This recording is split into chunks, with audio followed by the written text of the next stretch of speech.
IBSच्या आहारामध्ये सगळ्यात महत्त्वाचा फॅक्टर आहे फोडमॅप. ओके. तर फोडमॅप म्हटल्याच्या नंतर आता आपण फोडमॅप बद्दल थोडंसं जरा डिटेलमध्ये ओव्हरव्ह्यू घेऊयात. आपण फोडमॅप काय प्रकार हे आपण थोडक्यात समजून घेऊयात. फोडमॅप म्हणजे सिंपल काही आपण जे काही आहार घेतो त्या आहारामध्ये बऱ्याचशा प्रकारचे आपण कार्बोहायड्रेट्स घेतो, तर त्याच्यामधून वेगवेगळ्या प्रकारच्या साखर बनतात आपल्या शरीरामध्ये. तर त्यामधले काही साखरेचे असे प्रकार असतात जे आपल्या आतड्यामध्ये व्यवस्थितपणे शोषल्या जात नाहीत, आणि ते व्यवस्थितपणे शोषल्या न गेल्यामुळे त्याचं फर्मेंटेशन होतं आपल्या आतड्यामध्ये, आणि फर्मेंटेशनमुळे काही लक्षणं आपल्याला दिसायला लागतात, जसं पोट फुगणे वगैरे, एक्सेस गॅस होणं, किंवा पोट साफ न होणं, किंवा अतिसार होणं, असे काही लक्षण आपण बघू शकतो.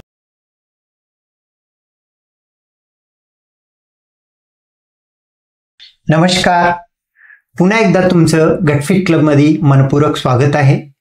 IBSचा एक लास्ट व्हिडिओ तुम्ही बघितल्यानंतर आता IBS मध्ये काय खायचं काय नाही खायचं, IBS डाएट ह्याबद्दल पूर्ण माहिती देण्यासाठी आपल्यासोबत भूषण खेडकर सर आहेत. त्यांच्यासोबत आपण पूर्ण गप्पा गोष्टी केलेल्या आहेत. भरपूर चांगली माहिती आहे. पूर्ण व्हिडिओ बघा जेणेकरून तुम्हाला चांगली माहिती भेटेल.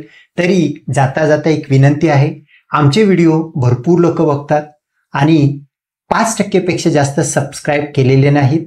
तरी व्हिडिओ बघण्याच्या अगोदर सबस्क्राईब आमचा चॅनल गटफिट क्लब करा, आणि व्हिडिओ आवडल्यास हा व्हिडिओ शेअर करा आणि लाईक करा. तरी मित्रांनो, जास्त न वेळ घेता आपला व्हिडिओ डाएट फॉर IBS बद्दल आपण चालू करूया. नमस्कार मित्रांनो, मी डॉक्टर सम्राट जानकर. आपलं गटफिट क्लबमध्ये मनपूर्वक स्वागत आहे. गटफिट क्लबचा जसं तुम्ही थंबनेल बघितलं, व्हिडिओ IBSचं म्हटल्यानंतर तुम्ही बघण्याला आलात. हो, IBS बद्दलच आपण आज बोलणार आहोत. पण IBSचा पहिला पार्ट जो की IBS काय आहे, कसा असतो, काय होतो, ह्याबद्दल विक्रांत सरांसोबत खूप चांगला व्हिडिओ केलेला आहे. तो डिस्क्रिप्शनमध्ये लिंक आहे, ते बघू शकता, IBS बद्दल समजून घेऊ शकता. पण IBS मधला ट्रीटमेंटचा सगळ्यात महत्वाचा घटक म्हणजे डाएट.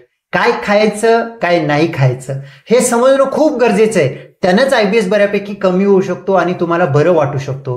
त्याबद्दल आपण बोलण्यासाठी आज आपल्या ह्या पॉडकास्टमध्ये भूषण सरांना आपण आमंत्रित केलेलं आहे. भूषण सर, तुमचं मनपूर्वक गटफिटमध्ये स्वागत आहे. नमस्कार, धन्यवाद मला इथे बोलवल्याबद्दल. येस, आज आपण फार महत्त्वाच्या विषयावरती बोलणार आहोत. IBS मध्ये येणारे लक्षणं किंवा IBS हा विषय आपण आज सखोलपणे चर्चेत घेणार आहोत. तर मुळात IBS मध्ये काय काय लक्षणं दिसतात याबद्दल आपण थोडंसं बोलूयात. तर IBS मध्ये प्रामुख्याने डायरिया, अतिसार किंवा बद्धकोष्ठता, कॉन्स्टिपेशन आपण म्हणू शकतो.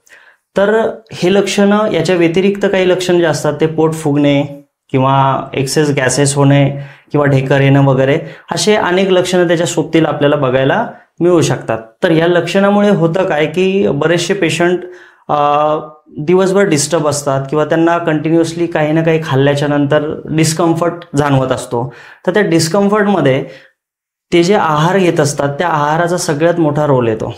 तर ते आहार नेमका कुठे चुकतो किंवा काय चुकतो किंवा त्याच्यामध्ये काय एक्झॅक्टली बदल केले पाहिजेत याच्याबद्दल आज आपण चर्चा सुरू करूयात. Yes sir. जर याबद्दल काही चर्चेमध्ये जर तुम्हाला काही प्रश्न असतील तर त्या प्रश्नांचे आपण आज सविस्तर नक्की मी पेशंटचे काय क्वेश्चन असतात त्या पद्धतीनेच तुम्हाला विचारण्याचा प्रयत्न करतो. नक्कीच. IBSच्या असलेल्या पेशंटमध्ये कोणत्या आहारावरती लक्ष द्यायला पाहिजे किंवा काय त्यांना तुम्ही सगळ्यात पहिलं सांगता? एखादा IBS आम्ही पाठवून दिलं म्हटलं तर डायरेक्टली आपण डायटरी चेंजेस तर करत नाही. तर आहारावरती काय लक्ष देण्यासाठी तुम्ही सांगता जेणेकरून तुम्हाला फर्दर गोईंग ट्रीटमेंटसाठी मदत होईल? नक्कीच. आता जेव्हा पेशंट आमच्याकडे डाएट घेण्यासाठी किंवा डाएटचा अप्रोचने येतो तेव्हा आम्ही सगळ्यात अगोदर त्यांचं ओव्हरऑल जे काही फूड रुटीन आहे किंवा लाईफस्टाईल आहे हे सगळं नोट करून घेतो किंवा याच्याबद्दल आम्ही चर्चा करतो. आणि याच्यामध्ये कुठे ना कुठेतरी काहीतरी त्रुटी आम्हाला जाणवतात. तर त्या त्रुटी काय, त्यांचे लक्षणं काय, याच्यानुसार मग आम्ही त्यांना पुढे गायडन्स देण्यासाठी मदत करतो. ओके. IBSच्या आहारामध्ये सगळ्यात जास्त भर तुम्ही कोणत्या कंपोनंटला देता? IBSच्या आहारामध्ये सगळ्यात महत्त्वाचा फॅक्टर आहे फोडमॅप. ओके. तर फोडमॅप म्हटल्याच्या नंतर आता आपण फोडमॅप बद्दल थोडंसं जरा डिटेलमध्ये ओव्हरव्ह्यू घेऊयात. आपण फोडमॅप काय प्रकार हे आपण थोडक्यात समजून घेऊयात. फोडमॅप म्हणजे सिंपल काही आपण जे काही आहार घेतो त्या आहारामध्ये बऱ्याचशा प्रकारचे आपण कार्बोहायड्रेट्स घेतो, तर त्याच्यामधून वेगवेगळ्या प्रकारच्या साखर बनतात आपल्या शरीरामध्ये.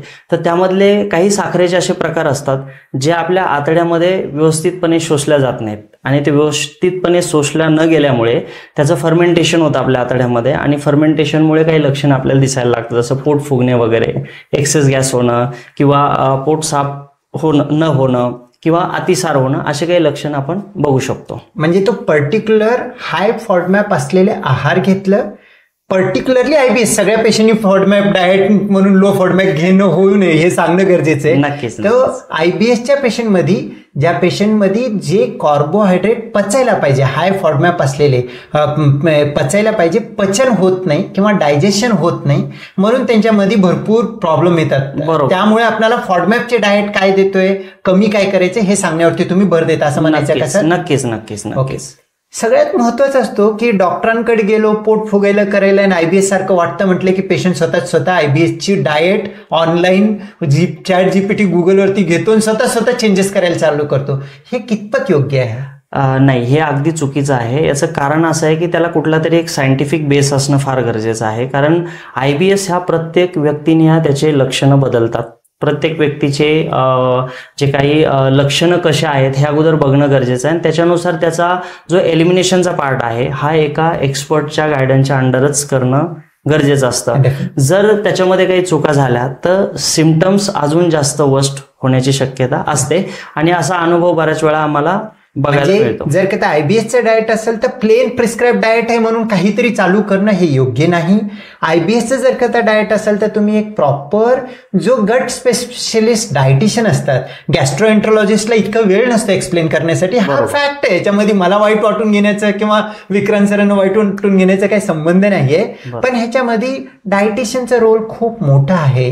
काय खातात बघणे, त्याला कमी करणे, काय ऍड करायचं, कोणतं हे करायचं, हे सगळं डायटिशियनला भेटून करणं योग्य आहे. चॅट जीपीटी आम्ही म्हणतो, डॉक्टर गुगल किंवा डॉक्टर डायटिशियन न होता, गुगल डायटिशियन न होता तुम्ही डायटिशियनला भेटून एक्सपर्टच्या सल्ल्यानुसार करायला पाहिजे. नसेल तर अननेसेसरी त्रास पेशंटला झेलावं लागतं असं म्हणायचं का? बरोबर, त्रास वाढू शकतो. आणि जेव्हा तुम्ही एका अंडर एक्सपर्टच्या गायडन्सने जाता किंवा अंडर मॉनिटर ह्या सगळ्या गोष्टी करत असतात, तिथे अनेक फायदे तुम्हाला मिळू शकतात. कारण कुठलाही एक्सपर्ट डायटिशियन किंवा डॉक्टर्स जेव्हा तुमचं लाईफस्टाईल रुटीन स्टडी करतात आणि त्याच्यानुसार तुम्हाला काही स्टेप्स फॉलो करायला सांगतात किंवा त्या रिलेटेड कॉर्डिनेशन ठेवतात, आणि या कॉर्डिनेशनमुळे तुमचे जे काही सिम्पटम्स आहेत ते मॅनेज होण्यासाठी तिथे शक्यता ही जवळपास 90% पेक्षा जास्त वाढून जाते.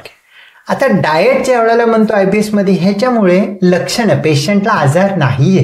आयबीएस हा आजार नाहीच आहे, आयबीएस हा फंक्शनल डिस्टर्बन्स आहे, पण डिस्टर्बन्समुळे बरेच काही लक्षणं त्यांच्यामध्ये येतात. जर का आपण डाएटरी चेंज केले तर लक्षणं पूर्ण जाण्याची शक्यता राहते का? जवळपास 90% लक्षणं याच्यामध्ये मिनिमाइज होण्याची शक्यता असते. परंतु 90% लक्षणं ज्यावेळेस मिनिमाइज होतात त्यावेळेस पेशंटला प्रॅक्टिकली भरपूर फायदा झालेला असतो, आणि त्यांचा जो डिस्टर्बन्स आहे तो अगदी निग्लेजेबल होऊन जातो, की जेणेकरून तिकडे पेशंटचं लक्ष लागत नाही. आणि पेशंटला समाधान मिळतं, कम्फर्ट येऊन जातो. डाएट मी सांगितलं व्हिडिओच्या चालू करण्याच्या अगोदर, डाएट हा सगळ्यात महत्वाचं आहे म्हणून सांगितलं. डाएट जर का चेंजेस केले, तुमचा आयबीएसचा पेशंट पूर्ण क्युअर होऊ शकतो का? नाही, 100% क्युरेबल नाही आहे हे कंडिशन, परंतु मॅनेजेबल नक्कीच आहे. जर तुम्ही तुमचे डायटरी चेंजेस सायंटिफिक पद्धतीने आणि एका विशेष तज्ज्ञाच्या सल्ल्याने जर बदल करून घेतले तर नक्कीच तुम्हाला त्याचा फायदा होतो मॅनेज करण्यासाठी, लाईफ लॉंगसाठी. म्हणजे अगोदरच सांगणं खूप महत्वाचं आहे की आयबीएस हा आजार नाहीये, आजार नसल्यामुळे त्याला क्युअर नाही. त्यामुळे तुम्ही डाएट मध्ये चेंजेस केले आणि काही गोष्टींना अंमलबजावणी लाईफस्टाईलमध्ये केलं तर ह्याच्यामधून सिम्पटमॅटिक रिलीफ म्हणजे पेशंट बरा राहू शकतो. क्युअर होणं डाएट किंवा मेडिसिन किंवा कशाने होत नाही. क्युअर फक्त त्यांच्या लाईफस्टाईलने, त्यांच्या प्रॉपर खाण्यापिण्यावरती भर दिलं तर क्युअर चांगलं राहण्याची, क्वालिटी ऑफ लाईफ इम्प्रूव्ह होण्याची पॉसिबिलिटी आहे. अगदी बरोबर.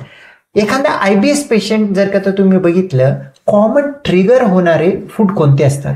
आता याच्यामध्ये प्रामुख्याने आम्हाला जे आम्ही लोकांचा ओव्हरव्ह्यू घेतो किंवा लोकांकडनं ज्यावेळेस त्यांच्या लाईफस्टाईलचा स्टडी घेतो त्यावेळेस 90% जास्त लोकांमध्ये काही गोष्टी आम्हाला बघायला मिळतात की त्यांचा जो इटिंग पॅटर्न असतो हा फार जास्त इम्बॅलन्स असतो. म्हणजे त्याच्यामध्ये न्यूट्रिशियस फूडचं प्रमाण अगदी कमी असतं, फास्ट फूड असतं, एक्सेस फॅटी फूड असतं किंवा एक्सेस डेअरी असते किंवा एक्सेस शुगरी इंटेक असतो. तर ह्या सगळ्या गोष्टीमुळे हे सिम्पटम्स फार जास्त वर्स्ट होण्याची शक्यता असते. किंवा अनहायझिनिक फूड म्हणू शकतो आपण, पाणीपुरी वगैरे वगैरे, की ज्याच्यामुळे तुमचा गटचा बॅलन्स बिघडून ते सिम्पटम्स तुम्हाला अजून जास्त डेफिनेटली ट्रिगर होऊ शकतात. तर ट्रिगर होण्यामध्ये हे सगळ्यात महत्वाचे फॅक्टर्स येतात आता जे आपण डिस्कस केले. इव्हन स्ट्रेस आणि प्रॉपर लाईफस्टाईल, फिजिकली, त्याच्यामध्ये अगदी सखोल जर बोलायचं म्हटलं तर लाईफस्टाईलमध्ये अनेक फॅक्टर येतात, जसं की तुमच्या झोपेचे तास, त्याच्यानंतर तुमची क्वालिटी ऑफ स्लीप, जे तुम्ही तास झोपतायत ते बरोबर झोपतायत का, त्याच्यानंतर स्लीपमध्ये येणारे डिस्टर्बन्स आहे ज्याच्यामुळे स्लीप खराब होऊन तुम्हाला हे लक्षणं वाढू शकतात. दुसरी गोष्ट व्यायामाचा अभाव. व्यायाम जर व्यवस्थित नाही केला किंवा व्यायाम जर तुमच्या रुटीन लाईफमध्ये फारच कमी असेल तर त्याच्यामुळे अपचनाचा त्रास होऊन हे सिम्पटम्स तुम्हाला दिसू शकतात. आता नेक्स्ट क्वेश्चन तोच येतो की फॉडमॅप म्हणतात. फॉडमॅप म्हणजे नेमकं काय, याच्याबद्दल सांगा ना सर. हा, तर फॉडमॅप म्हणजे आपल्याला असे काही विशिष्ट पदार्थ वेगळे करावे लागतात. त्याच्यामध्ये 2 कॅटेगरी करतो आपण, लो फॉडमॅप आणि हाय फॉडमॅप. ओके, तर फॉडमॅपचा मिनिंग सांगा, तो पण महत्वाचा आहे. कारण काय, फॉडमॅप म्हटल्यानंतर हा ते एक एकदम वेगळा काहीतरी बोलतायत असं वाटायला नाही पाहिजे. फॉडमॅपचं थोडं मिनिंग सांगितलं तर त्याला कोरिलेट करायला इझी होईल. बरोबर. फॉडमॅपचं सिम्पल मिनिंग जर म्हटलं तर आपण जे पदार्थ खातो रुटीन लाईफमध्ये त्या पदार्थामधून काही वेगवेगळ्या प्रकारची साखर रिलीज होत असते आपल्या शरीरामध्ये आणि त्या साखरेचं एक वर्गीकरण असतं, एक विशिष्ट वेगवेगळ्या प्रकारचे, जसं आपण फ्रक्टोज, लॅक्टोज, ग्लुकोज वगैरे असे जे काही साखरेचे वेगवेगळे प्रकार आहेत त्या प्रकारांच आपण फॉडमॅप असं म्हणतो. ओके, म्हणजे ज्याच्यामध्ये फर्मेंटेड ऑलिगोसेक्राइड वगैरे जे काही आपण इंग्लिश टर्म्समध्ये बोलतो तर त्याचा अर्थ असा आहे की वेगवेगळ्या प्रकारच्या साखर असतात ज्या आपल्या शरीरामध्ये गेल्याच्या नंतर काही तुम्हाला मदत करतात पण काही ट्रिगर करू शकतात. तर त्याचं वर्गीकरण करून आपल्याला तुमच्या लक्षणानुसार त्याच्यामध्ये बदल केले किंवा काही एलिमिनेशन केलं, पार्शियली एलिमिनेशन, काही प्रमाणात फुल्ली एलिमिनेशन, तर हे सगळे एलिमिनेशन केल्याच्या नंतर तुम्हाला त्या सिम्पटम्समध्ये बदल बघायला मिळू शकतात. एकंदरीत हा फॉडमॅपचे जे काही कार्बोहायड्रेट आहे छोट्या आतडीमध्ये गेल्यानंतर आयबीएसच्या पर्टिक्युलर पेशंट, सगळ्यांसाठी नाही, आयबीएसच्या पर्टिक्युलर पेशंटमध्ये प्रॉपर डायजेस्ट होत नाही आणि ते तसंच मोठ्या आतडीमध्ये जाऊन फर्मेंट होऊन तिथून ब्लोटिंग, गॅसेस, पेन, डिस्टर्बन्स तयार होतात. म्हणून हे फॉडमॅप डाएट काय आहे किंवा फॉडमॅप कंटेनिंग कोणते प्रोडक्ट आहेत हे आयडेंटिफाय करणं डायटिशियनचं मेजर रोल असं म्हणूयात कसं. अगदी बरोबर. कारण ते कसं असतं, जनरलपेक्षा सगळ्यात जास्त महत्त्वाची गोष्ट आहे की जेव्हा पेशंट समोर येतो तर प्रत्येक पेशंटचे सिम्पटम्स हे किंवा हे खूप याच्यामध्ये खूप व्हेरिएशन आपल्याला बघायला मिळतं आणि त्यांचं लाईफस्टाईल बघूनच आपण सांगू शकतो की खरंच एखादा पदार्थ त्यांना ट्रिगर करतोय की नाही करतोय. ओके ओके, आता ज्या वेळेला फॉडमॅपमध्ये आपण बोलायला चालूच केलेलं आहे तर एक सिंपल वे मध्ये हाय फॉडमॅप म्हणजे आपल्या आयबीएसच्या पेशंटला हाय फॉडमॅप डाएट आपल्याला टाळायचे. तर हाय फॉडमॅप मध्ये घरगुती जे काय आपण खातोय अशा गोष्टीमध्ये कोणते डाएट असतात ह्याच्याबद्दल थोडंफार तुम्ही माहिती देऊ शकाल तर बरं राहील. नक्कीच नक्कीच. तर ह्याच्यामध्ये प्रामुख्याने वीट किंवा बार्ले वगैरे जे प्रकार, गहू किंवा बार्ली. तर हे 2 पदार्थ आहेत जे मेजर डिस्टर्बन्सेस क्रिएट करतात. आपल्या तर महाराष्ट्रीयन म्हटल्यानंतर चपाती तर आपल्याला रोज पाहिजे, नाही तर इकडे उपमा पाहिजे, नाही तर इकडे शिरा पाहिजे, सगळं गव्हाचंच अन्न आहे. बरोबर. म्हणजे गहू हा एक महत्वाचा फॅक्टर आहे, त्याचा हाय फॉडमॅप असण्याची शक्यता राहतं. बरोबर बरोबर. तर याच्यामध्ये अजून काही जर आपण फॅक्टर तर थोडंसं हाय फॅटी फूड म्हणू शकतो. डेअरीचे काही असे प्रकार ज्यांना स्पेशली लॅक्टोस इंटॉलरन्स आहे त्या केसमध्ये हे खूप जास्त ट्रिगर करू शकतं किंवा असे पदार्थ अशा लोकांनी प्रकर्षाने टाळायलाच हवेत. ओके, आणखीन काही फॉडमॅप मध्ये अजून काही भाज्यांचे प्रकार आहेत, फळांचे प्रकार आहेत. जसं आपण आता ऍपलचंही त्याच्यामध्ये वर्गीकरण करू शकतो. भाज्यांमध्ये जर म्हटलं आपण बीन्स वगैरे आहे, कॉलीफ्लावर आहे, वांग बटाटाही त्याच्यामध्येच आपण त्याला जनरली कॅल्क्युलेट करतो. तर अशा काही भाज्या आहेत ज्या तुम्हाला डिस्टर्बन्स क्रिएट करू शकतात किंवा तुमच्या लक्षणामध्ये अजून वाढ करू शकतात. ओके, आता हाय फॉडमॅप अवॉइड करण्यासाठी काही गोष्टी सांगितली, त्याचसोबत तुमचे फास्ट फूड आहे, कार्बोहायड्रेट ड्रिंक्स आहे, स्मोकिंग आहे, अल्कोहोल आहे, या सगळ्या गोष्टी अवॉइड करायला पाहिजे जेणेकरून गट अननेसरी सेन्सिटिव्ह व्हायला नाही पाहिजे. बरोबर. आता त्याचप्रमाणे मध्ये जे काही एखाद्या आयबीएसच्या पेशंटला सूट होईल असे लो फॉडमॅपचे फूड कोणते असतात? तर याच्यामध्ये स्पेशली जे आपण दैनंदिन जीवनामध्ये किमान 2 वेळा आपल्या खाण्यामध्ये येतात अशा गोष्टी ज्या असतात, जसं भाज्यांचं आपण जर बघितलं तर वेलीवरच्या भाज्यांना आपण प्राधान्य दिले पाहिजे, ज्याच्यामध्ये भोपळा आहे, दोडका आहे, घोसावळ्या आहेत किंवा इतर ज्या गोष्टी आहेत, तर भेंडी आहे. तर अशा भाज्यांचा समावेश जर तुम्ही रेग्युलरली केला तर त्यांनी पण तुम्हाला लक्षणात बऱ्यापैकी रिलीफ मिळू शकतो. दुसरी गोष्ट, काही असे फ्रूट्स आहेत, जसं आपण बनाना म्हणू शकतो, तर असे फळं जे आहेत हे तुम्हाला अजून जास्त मदत करतात त्याच्यामध्ये. ओके. डाळिंब आहे, भाकर, ज्वारीची भाकर, ज्वारीची भाकरी आहे, बाजरीची भाकरी आहे, नाचणी तुम्ही वापरू शकता. तर अशा अनेक गोष्टी तुम्ही तुमच्या आहारात घेऊ शकता. आणि जो ट्रिगर पॉईंट आपण डिस्कस केला तर त्यामध्ये काही पेशंटमध्ये असंही बघायला मिळतं की कडधान्याचा अतिवापर केल्याने हे सिम्पटम्स वाढतात. तर थोडं कडधान्याचं योग्य आणि जपून जर वापर केला तुमच्या आहारामध्ये, कारण डेफिनेटली कडधान्यामध्ये प्रोटीनचा सोर्स असल्यामुळे आपण ते इन्क्लूड करण्याचा आपण प्रयत्न करतो, परंतु कधी कधी त्याचं प्रमाण एक्सेस होतं किंवा आपल्या शरीराप्रमाणे ते नसतं.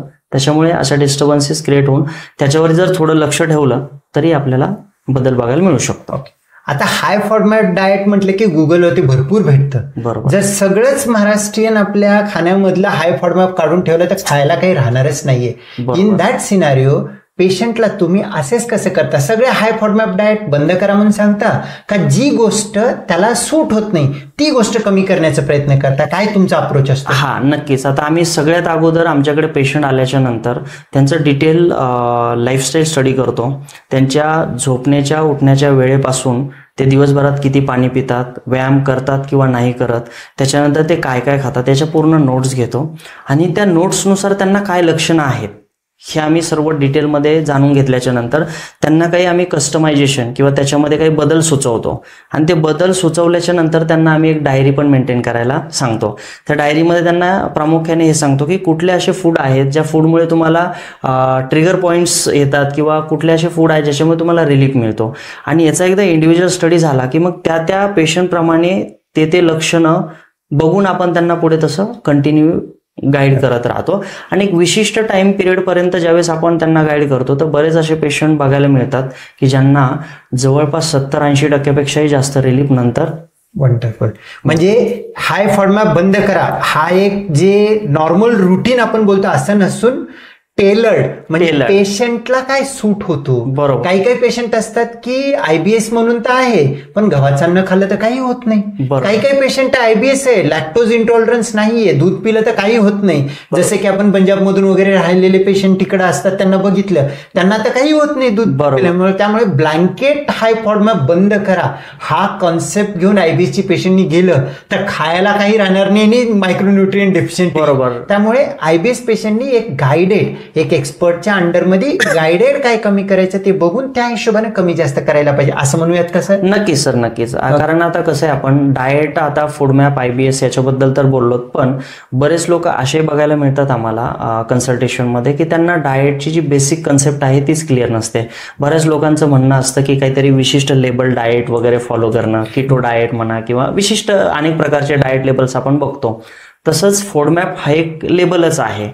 तर मुळात हे समजून घेणं गरजेचं आहे पेशंटनी की डाएटचा अर्थ कुठेही हेल्दी खाणं असा होत नाहीये प्रत्येक वेळेला. तर डाएटचा अर्थ असा होतो की तुमच्या शरीराची गरज ओळखून किंवा तुमच्या शरीरामध्ये निर्माण होणारे लक्षणं बघून जर तुम्ही तुमचा आहार निवडला एका तज्ज्ञाच्या सल्ल्याने, आणि जर त्याच्यामधून तुम्हाला पॉझिटिव्ह सिम्पटम्स येत आहेत किंवा तुमच्या शरीरामध्ये काही सकारात्मक बदल होत आहेत, म्हणजे तुम्हाला थकवा जाणवत नाही, तुम्ही दिवसभर एनर्जेटिक फील करताय, तुम्हाला गॅस, ब्लोटिंग, ऍसिडिटी हे सगळे सिम्पटम्स जाणवत नाहीयेत आणि तुमचं रुटीन अगदी छान चाललंय, याचा अर्थ तो डाएट, तो विशिष्ट आहार तुमच्यासाठी योग्य आहे. इन्स्टेड बरेच लोक वेगवेगळ्या मिसकन्सेप्शनमध्ये फसलेले असतात, चुकीच्या धारणा असतात, वेगवेगळ्या गोष्टी वेगवेगळ्या सोर्सेसमधून त्यांनी काही माहिती कलेक्ट केली असती आणि ती माहिती कलेक्ट करून बरेच लोक त्याच्या बेसिसवरती अनालिसिस करून सेल्फ एक्सपेरिमेंटमध्ये ते बिझी असतात. तर ह्याच्यामुळे असे लक्षणं हे जास्त कोलॅप्स होण्याचं बघायला स्वतःच्या पोटावरती एक्सपेरिमेंट करू नये. केलं तर पोट पण कन्फ्युज होते, नंतर सगळे प्रॉब्लेम वाढतात. एखाद्या पेशंटला आयबीएसच्या जर का तुम्ही डाएटरी ट्रीटमेंट देताय तर काय फेजेस असतात? फॉडमॅपचे काय फेजेस मध्ये जातात? पहिलं तुम्ही म्हटले इलिमिनेशन वगैरे, असं काय फेजेस असतात? तर पहिलं सगळ्यात अगोदर आपण ट्रिगर पॉईंट शोधण्याचा प्रयत्न करतो. इव्हॅल्युएशन, हिस्ट्री इव्हॅल्युएशन करून त्यांना काय ट्रिगर होते तो तुम्हाला एक्सपेक्टेड आहे पेशंटनी लिहून आणावा सांगावं. बरोबर. आणि ते आपण काही काळासाठी पार्शली बंद करणं किंवा फुल्ली बंद करणं किंवा विशिष्ट टाइम फेजपर्यंत भरणं, म्हणजे त्याच्यामध्ये आपण काही टाइम ड्युरेशन ठरवून घेतो, काही विशिष्ट 2 आठवडे 3 आठवडे, काही केसेसमध्ये आपल्याला 3 ते 4 आठवड्यापर्यंत त्याला एक्सटेंड पण करावं लागू शकतं. आणि एकदा का सिम्पटम्स ते मिनिमाइज झाले किंवा सिम्पटम्स कमी झाले, मॅनेज व्हायला लागले, तर आपण त्याला परत रिइंट्रोडक्शन हा जो प्रकार आहे तो पण आपण गृहीत धरतो.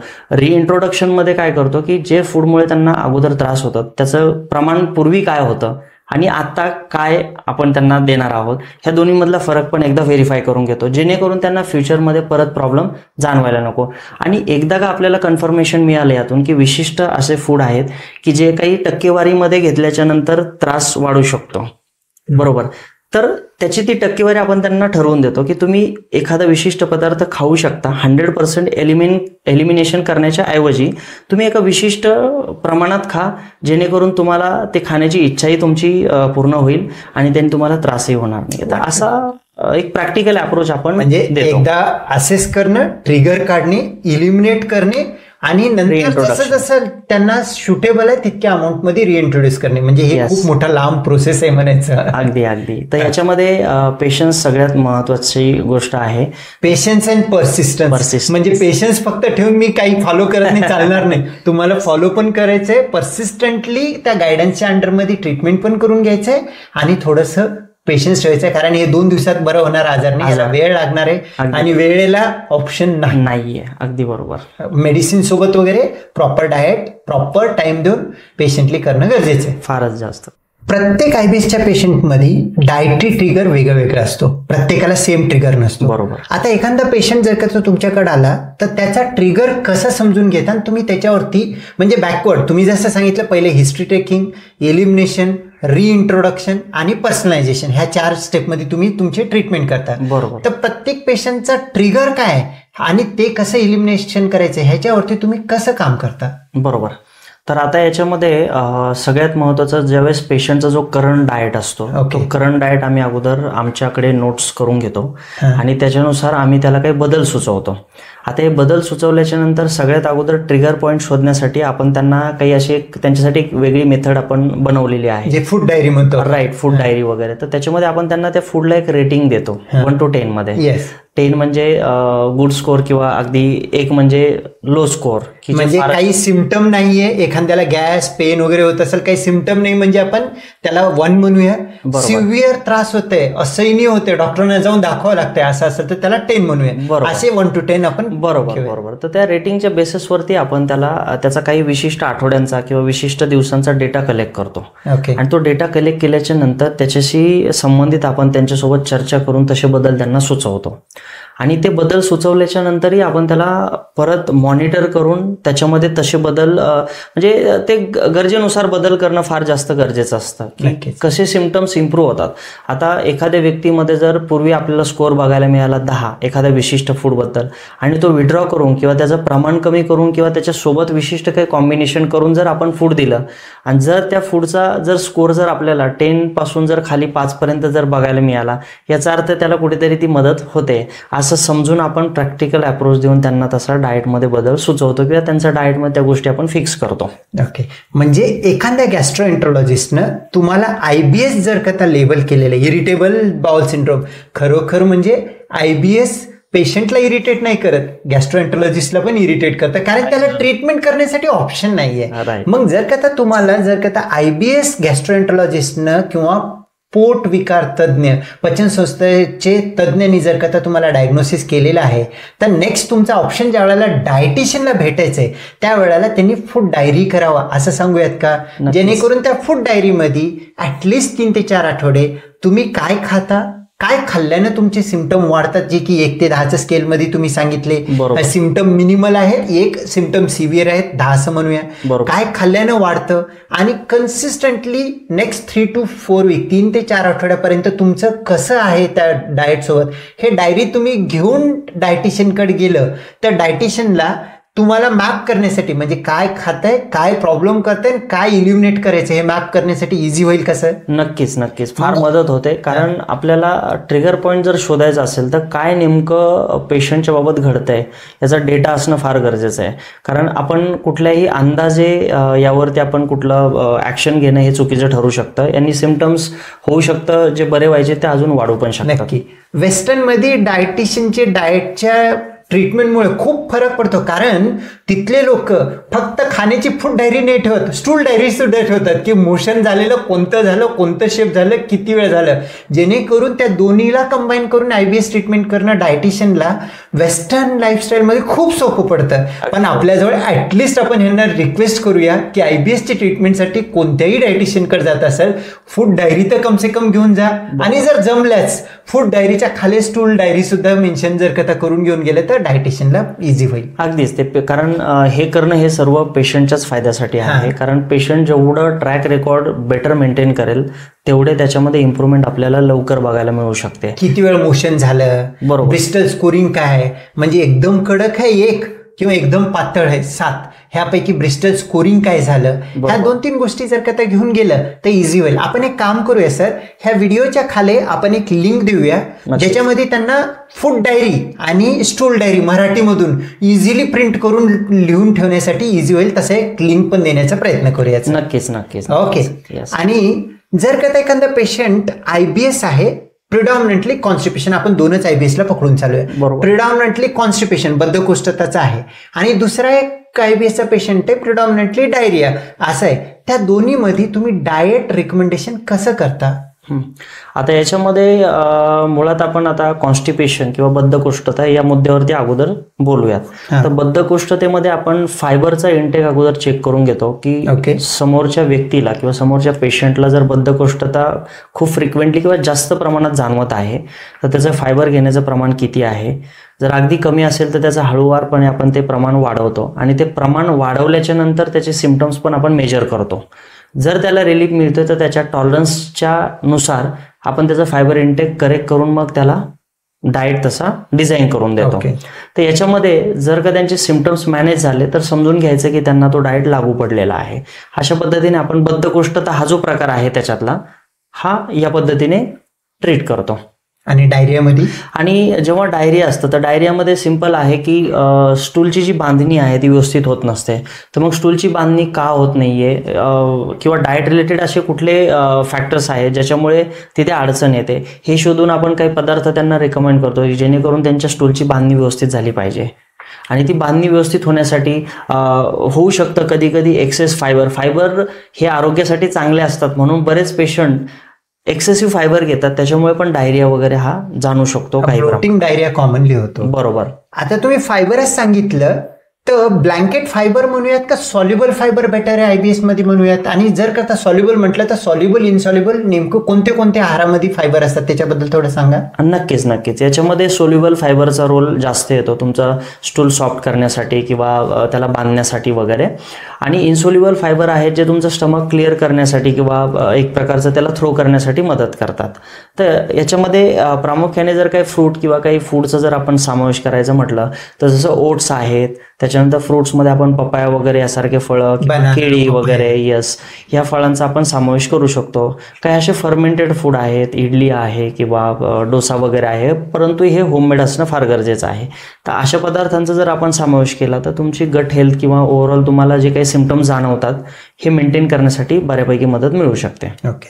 तुम्ही इडली आणि डोसा आणि दही ज्या वेळेला म्हटलं त्यावेळेला नेक्स्ट क्वेश्चन येतो, IBSच्या पेशंटमध्ये प्रीबायोटिक प्रोबायोटिकचा रोल काय?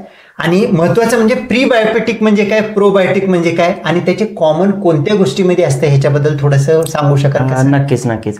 आता आपण प्रोबायोटिक बद्दल अगोदर बोलूयात. तर प्रोबायोटिक म्हणजे एक असा विशिष्ट बॅक्टेरिया असतो जो तुमच्या गट फ्रेंडली आपण म्हणू शकतो, जो तुमच्या पोटाला अन्न पचवण्यासाठी किंवा त्याच्यातून जे काही न्यूट्रिशन मिळतं ते शोषून घेण्यासाठी किंवा ओव्हरऑल तुमच्या आतड्याचे किंवा पचन संस्थेचं आरोग्य चांगलं ठेवण्यासाठी महत्त्वाचा फॅक्टर असतो. त्याला आपण प्रोबायोटिक म्हणतो.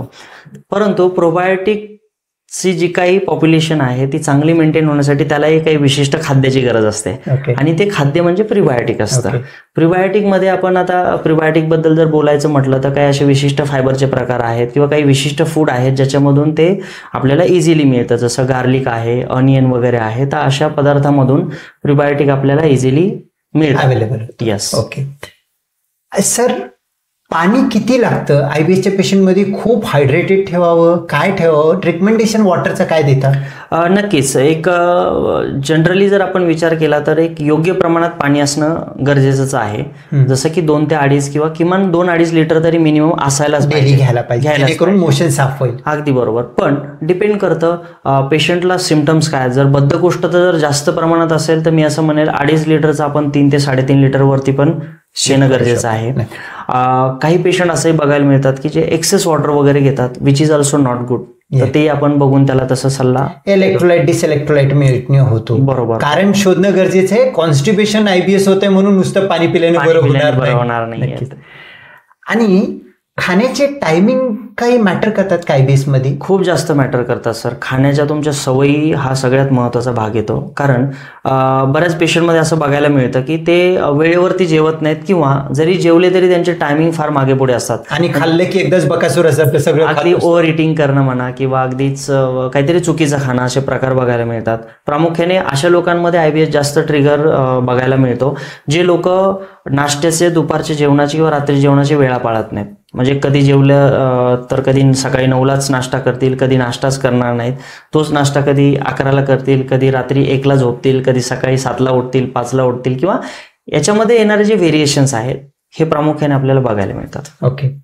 स्ट्रेस आणि लाईफस्टाईलचा पण मेजर फॅक्टर आहे का आयबीएस मध्ये? नक्कीच नक्कीच. कारण तुमची जी पचन संस्था आहे, पचन संस्थेचं आणि तुमच्या ब्रेनचं, ज्याला आपण गट आणि ब्रेनचा ऍक्सेस म्हणतो, हे याचा खूप जवळचा संबंध आहे. जर का याच्यामध्ये बिघाड आला तर डेफिनेटली तुम्हाला आयबीएसचे सिम्पटम्स हे अजून वर्स्ट होऊ शकतात. आयबीएस मध्ये फास्ट फूड, जंक फूडचा पण मेजर ट्रिगरिंग इम्पॅक्ट असतो का?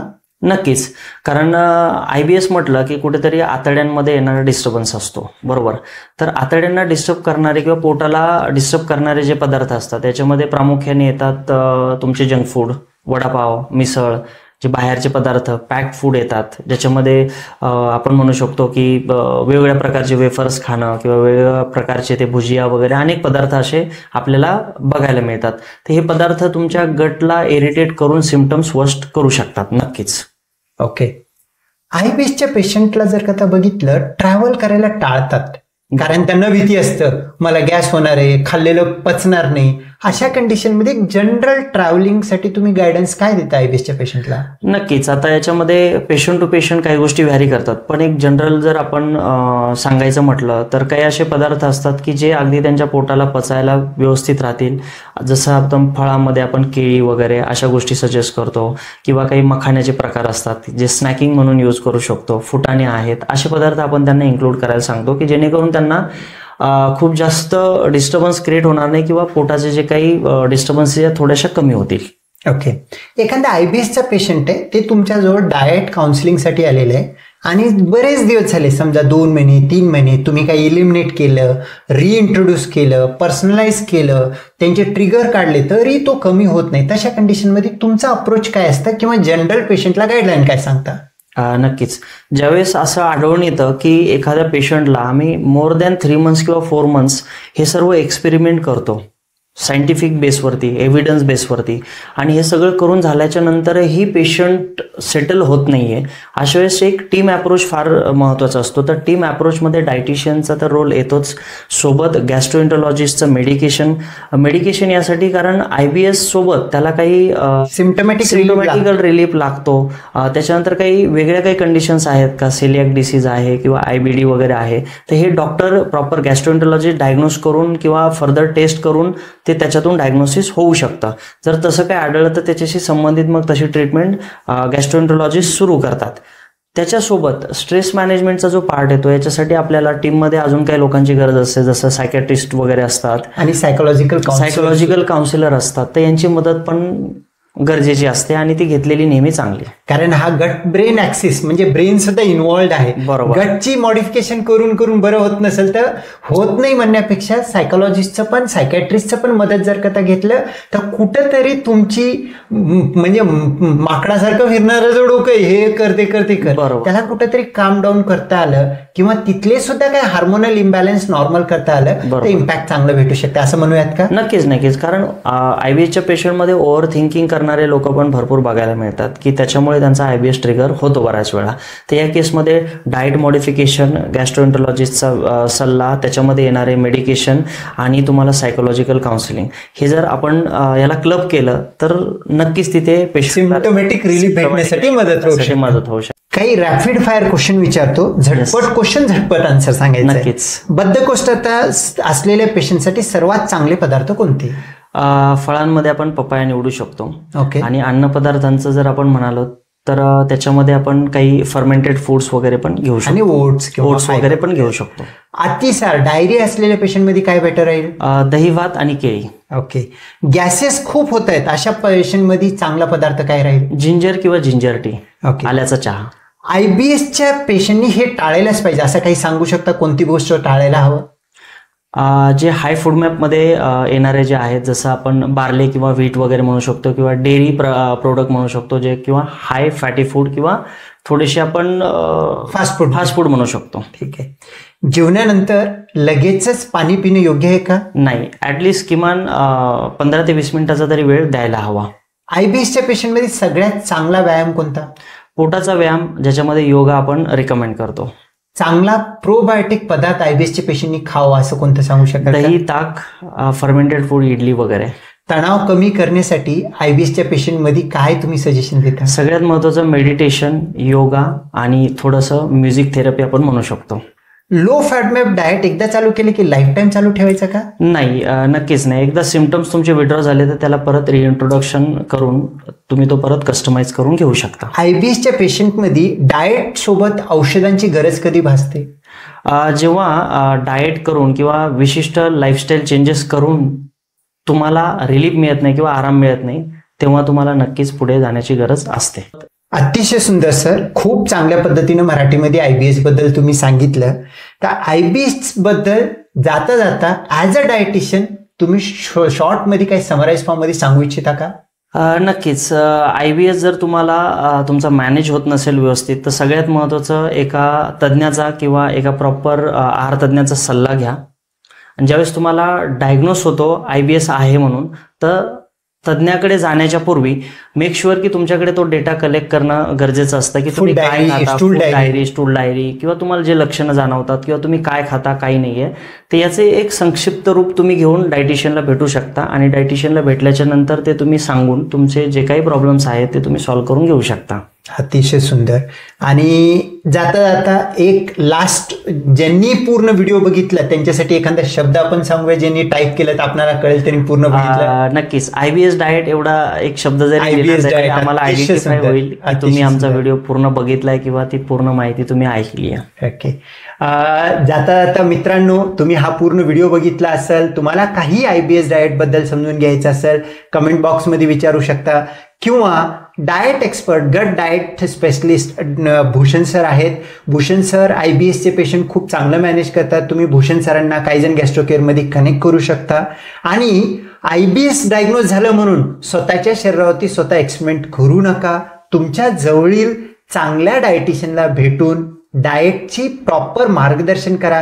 कारण आयबीएस मध्ये काय काढत जर का गेलं तर खायला काही राहत नाही. तर तशा कंडिशनमध्ये काय ट्रिगर होतो, काय काढायचं, काय रिइंट्रोड्यूस करायचं आणि काय तुम्हाला पर्सनलाइज तुमच्या बॉडीला सूट होतं म्हणून डाएट ठेवायचं, हा डायटिशियनचं काम आहे. मी गॅस्ट्रोएंटरोलॉजिस्ट मी सुद्धा करत नाही. तुमच्या डायटिशियनला भेटून त्याच्या सल्ल्यानुसार प्रॉपर केलेलं बेटर राहील. तरी पूर्ण व्हिडिओ बघितल्याबद्दल मनपूर्वक धन्यवाद सर. वेळ दिल्याबद्दल तुमचं सुद्धा थँक्यू सो मच. एवढ्या चांगल्या विषयावरती चर्चा करण्यासाठी जी संधी दिली त्याच्याबद्दल मनपूर्वक धन्यवाद. थँक्यू. थँक्स. पूर्ण व्हिडिओ बघितल्याबद्दल मनपूर्वक धन्यवाद. तरी मित्रांनो, व्हिडिओ आवडला असेल तुमचे काही IBS बद्दलचे क्वेश्चन असतील खाली कमेंट बॉक्समध्ये टाईप करू शकता आणि ह्याबद्दल आणखीन काही जर कथा जाणून घेण्याचं असेल तुम्ही कमेंट बॉक्समध्ये लिहिण्याचा प्रयत्न करा. आम्ही त्याच्यावरती काय असेल तर एक व्हिडिओद्वारे किंवा त्याला रिप्लाय म्हणून आम्ही त्याला आन्सर करण्याचा प्रयत्न करू. आणि हा व्हिडिओ आवडला असेल आणि आमचं काम तुम्हाला आवडत असेल तर आमचा चॅनल गटफिट क्लब सबस्क्राईब करा आणि रेग्युलर अबाधितपणे आमचे व्हिडिओ बघा. धन्यवाद.